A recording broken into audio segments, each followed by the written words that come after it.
Many children face fears at school: a fear of making new friends, a fear of teachers, and especially a fear of their grades.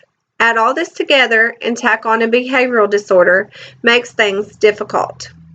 The Nation Survey of Children's Health states that 1 out of 7 of U.S. citizens between the ages of 2 and 8 will be diagnosed with a mental, behavioral, or developmental disability.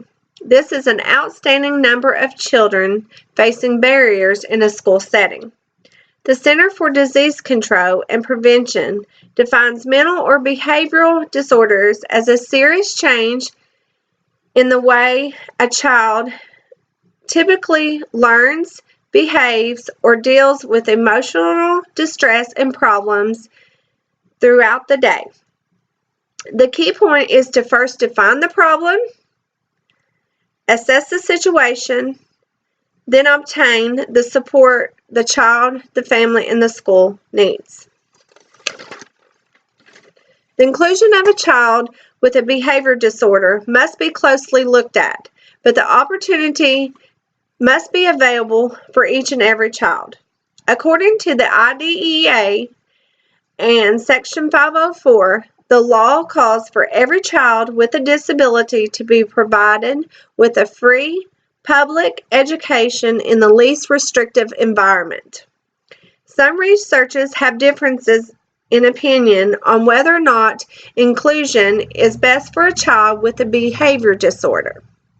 Richard L. Simpson of University of Kansas implies that challenges are often magnified when children and youth with a behavioral disorder are educated in general education.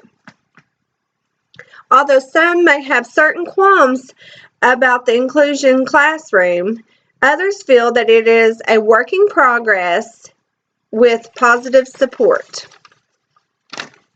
Steinbach and Steinbach in 1996 reported that children with significant disabilities, such as behavioral, who have been excluded from the larger school population, lack this experience of belonging.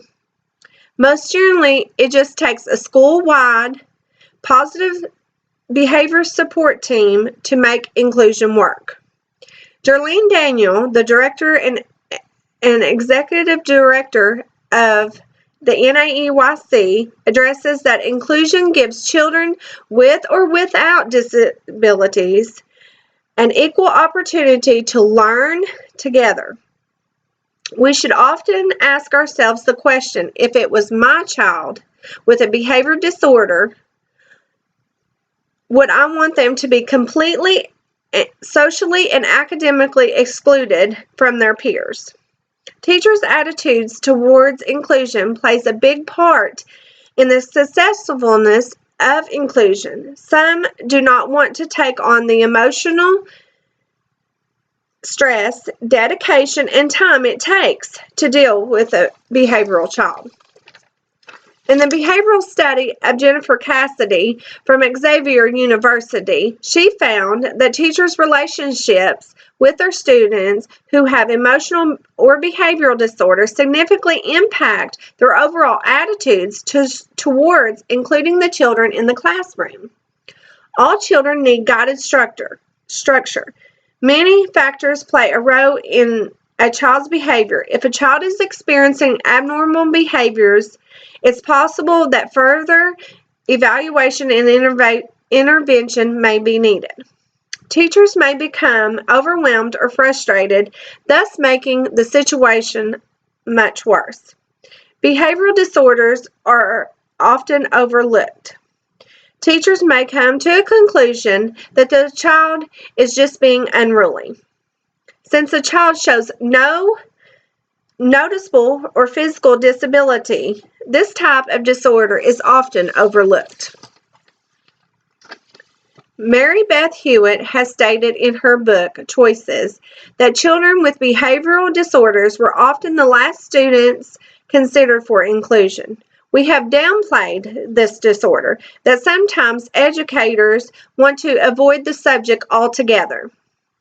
Steinbeck and Steinbeck in 1996 said it all. An inclusive school is a place where everyone belongs, is accepted, supports, and is supported by their peers and other members of the school community in the course of having their educational needs met.